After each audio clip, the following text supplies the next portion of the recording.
প্রথমে বিশেষ বিশেষ খবর। প্রধানমন্ত্রী নরেন্দ্র মোদী আজ ভারত সফররত বাংলাদেশের প্রধানমন্ত্রী শেখ হাসিনার সঙ্গে এক দ্বিপাক্ষিক বৈঠকে বসবেন। দুই দেশের মধ্যে একাধিক চুক্তি স্বাক্ষরিত হবে বলে জানা গেছে। নতুন দিল্লিতে আজ জিএসটি পরিষদের 53তম বৈঠক বসছে। কেন্দ্র প্রতিযোগিতামূলক পরীক্ষাগুলিতে অনিয়ম ও কারচুপি রুখতে কঠোর একটি আইন প্রণয়ন করেছে। আজ থেকেই তা কার্যকর হচ্ছে। আজ স্নান যাত্রা। ঐতিহ্যবাহী এই উৎসবকে ঘিরে সেজে উঠেছে পুরীর জগন্নাথ মন্দির। এদিকে আজ শুরু হচ্ছে অম্বুবাচী। অসমে কামাখ্যা মন্দির চত্বরে বসেছে বিশাল মেলা। টি-20 বিশ্বকাপ ক্রিকেটের সুপার 8 পর্বে আজ ভারত বাংলাদেশের বিরুদ্ধে খেলবে। খেলা শুরু হবে ভারতীয় সময় রাত 8টায়। আসছে বিস্তারিত খবরে। প্রধানমন্ত্রী নরেন্দ্র মোদী আজ ভারত সফররত বাংলাদেশের প্রধানমন্ত্রী শেখ হাসিনার সঙ্গে এক দ্বিপাক্ষিক বৈঠকে বসবেন।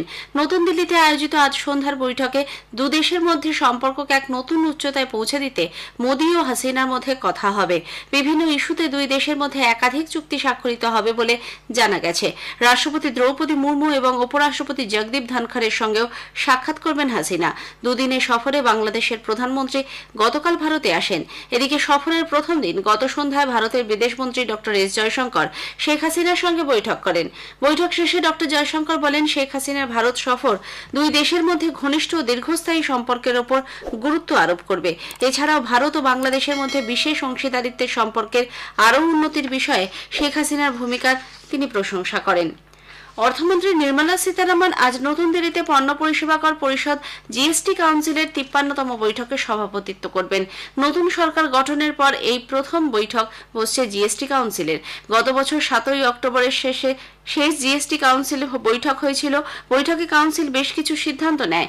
প্রস্তাবিত জিএসটি অ্যাপিলেট ট্রাইব্যুনালের সভাপতি এবং সদস্য নিয়োগের যোগ্যতা ও বয়স সম্পর্কিত শর্তাবলী সংশোধনের সুপারিশ করেছিল তারা।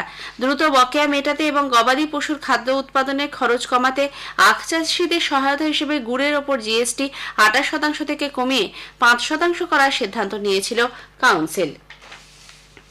কেন্দ্র প্রতিযোগিতামূলক পরীক্ষাগুলিতে অনিয়ম ও কারচুপি রুখতে কঠোর একটি আইন প্রণয়ন করেছে। আজ থেকেই তা কার্যকর হবে বলে সরকারি গেজেটে প্রকাশিত এক নির্দেশনামায় কর্মী বিষয়ক দপ্তর জানিয়েছে। এতে সর্বোচ্চ 10 বছরের কারাবাস এবং 1 কোটি টাকা পর্যন্ত জরিমানার সংস্থান রয়েছে। উল্লেখ্য, পরীক্ষায় কারচুপি ঠেকাতে public examination prevention of unfair means bill 2024 লোকসভায় 6 ফেব্রুয়ারি এবং রাজ্যসভায় 9 ফেব্রুয়ারি পাশ হয়। রাষ্ট্রপতি দ্রৌপদী মুর্মু 12 ফেব্রুয়ারি তা অনুমোদন করার পর এটি আইনে পরিণত হয়েছে। এই আইনে সংঘ লোকসেবা আয়োগ, UPSC, staff selection commission SSC, national testing agency NTA, railway recruitment বোর্ডের পরিচালিত সমস্ত পরীক্ষা এবং ব্যাংকিং রিক্রুটমেন্টের সব পরীক্ষায় যে কোনো রকম অসাধু উপায় ঠেকাতে সব ধরনের ব্যবস্থা গ্রহণের সংস্থান রয়েছে।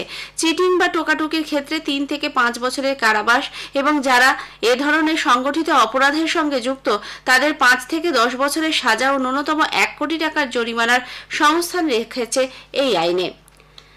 June 2024 joint CSIR UGC net পরীক্ষা অনিবার্য কারণে স্থগিত রাখা হয়েছে। এ মাসের 25 থেকে 27 তারিখের মধ্যে এই পরীক্ষা হওয়ার কথা ছিল। ন্যাশনাল টেস্টিং এজেন্সি এনটিএ এক বিবৃতিতে জানিয়েছে, কিছু সমস্যার কারণে এই পরীক্ষা আপাতত পিছিয়ে দেওয়া হচ্ছে। পরে সরকারি ওয়েবসাইট মারফত পরবর্তী দিনক্ষণ ঘোষণা করা হবে। পরীক্ষার্থীদের কোনো রকম জিজ্ঞাসা থাকলে এনটিএ হেল্প ডেস্কে 011-4075-9000 অথবা 011-6922-7700 এই নম্বরে ফোন করার পরামর্শ দিয়েছে এনটিএ। এছাড়া CSIRnet@nta.ac.in এই ওয়েবসাইট মারফতও যোগাযোগ করা যাবে। Supreme court NEET UG 2024 counselling প্রক্রিয়া স্থগিতাদেশ দেওয়ার আবেদন খারিজ করে এনটিএ কে নোটিশ পাঠিয়েছে। নিট ইউজি সংক্রান্ত পৃথক পৃথক আবেদনগুলিকে একত্রিত করে আগামী 8 জুলাই মামলাটির পরবর্তী শুনানির দিন ধার্য করেছে। ইতিমধ্যেই এই পরীক্ষায় গ্রেস মার্কস দেওয়ার বিষয়টি নিষ্পত্তি করেছে শীর্ষ আদালত। আকাশবাণী সংবাদ ভারতের অন্যতম সবচেয়ে বিশ্বস্ত সংবাদ মাধ্যম হিসেবে স্বীকৃতি পেয়েছে। অক্সফোর্ড বিশ্ববিদ্যালয়ের Reuters institute for the study of জার্নালিজমে এক সমীক্ষায় ভারতের মিডিয়া ক্ষেত্রে আকাশবাণী সংবাদের অন্যতম শীর্ষস্থানে থাকাকে স্বীকৃতি দেওয়া হয়েছে। ডিজিটাল নিউজ রিপোর্ট 2024 বলা হয়েছে, বিশ্বাসযোগ্যতার নিরিখে আকাশবাণী সংবাদ ভারতের অন্যান্য গুরুত্বপূর্ণ সংবাদ মাধ্যমগুলির তুলনায় এগিয়ে রয়েছে।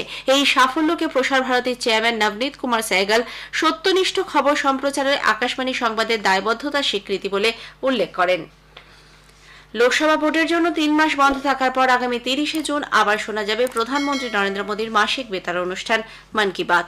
প্রধানমন্ত্রী হিসেবে টানা তৃতীয়বার দায়িত্ব নেওয়ার পর এটিই হবে তাঁর প্রথম মন কি বাত। মন কি বাতের এটি 111তম পর্ব। জনসাধারণ তাঁদের বক্তব্য এবং পরামর্শ 28শে জুনের মধ্যে টোল ফ্রি নাম্বার 1800117800 জানাতে পারেন।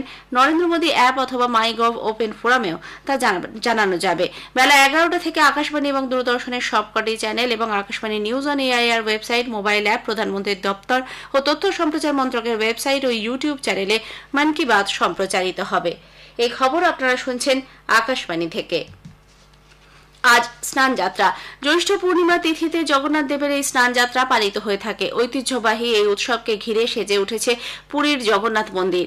পশ্চিমবঙ্গে হুগলির মাহেশ জগন্নাথ মন্দির, ইস্কন মন্দির সহ বিভিন্ন স্থানে স্নান যাত্রার আয়োজন করা হয়েছে। এই উপলক্ষে সকাল থেকেই পুরী ও অন্যান্য মন্দিরে প্রচুর ভক্ত সমাগম।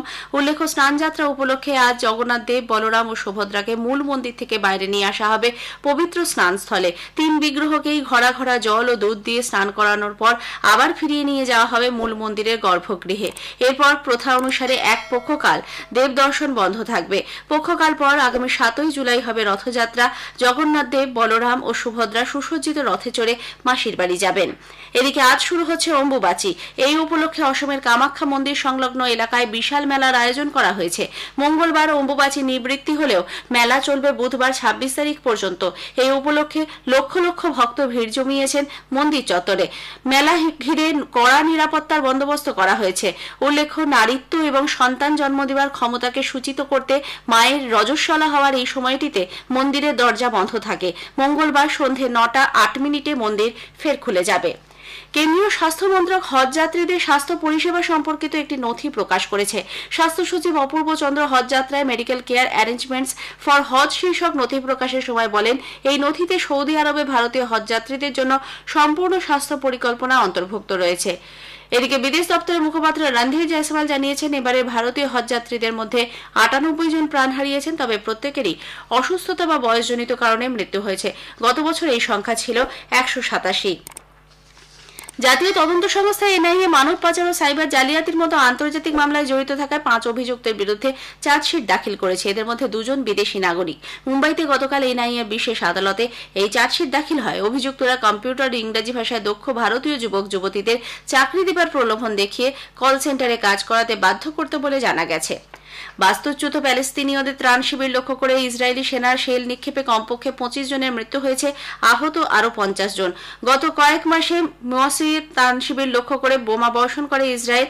ওই এলাকায় উদ্বাস্তু প্যালেস্তিনীয়রা বসবাস করছিল বলে জানা গেছে।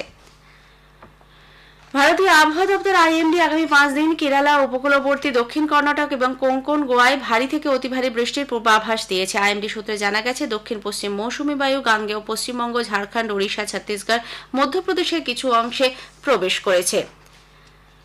18তম মুম্বাই আন্তর্জাতিক চলচ্চিত্র উৎসবের সমাপ্তি অনুষ্ঠানে আন্তর্জাতিক বিভাগে সেরা ডকুমেন্টারি হিসেবে স্বর্ণ শঙ্খ পুরস্কার পেয়েছে ভারতীয় documentary the golden thread.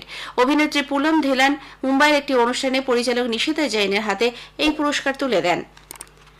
টি-20 cricket বিশ্বকাপে ভারত আজ সুপার 8 পর্বে তাদের পরবর্তী ম্যাচে বাংলাদেশের বিরুদ্ধে খেলবে। অ্যান্টিগুয়া ও বারবুডার স্যার ভিভিয়ান রিচার্ড স্টেডিয়ামে খেলা শুরু হবে ভারতীয় সময় রাত 8টায়।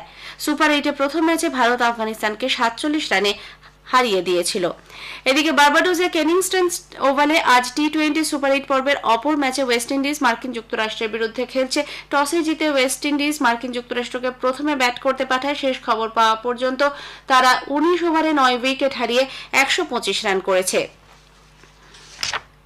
ইউরোকাপ ফুটবলে অস্ট্রিয়া 3-1 গোলে পোল্যান্ডকে হারিয়ে দিয়েছে। বার্লিনে গ্রুপ ডির এই ম্যাচে জয়ের সুবাদে অস্ট্রিয়া শেষ হলে পৌঁছানোর আশা জিইয়ে রাখল। অন্যদিকে পোল্যান্ড নেদারল্যান্ডের কাছে তাদের প্রথম ম্যাচেও পরাজিত হয়। এই পরাজয়ের ফলে তাদের পরবর্তী রাউন্ডে যাওয়ার সম্ভাবনা অনেকটাই ধাক্কা খেল। অন্য ম্যাচে নেদারল্যান্ডস ও ফ্রান্সের মধ্যে খেলাটি গোলশূন্যভাবে শেষ হয়েছে।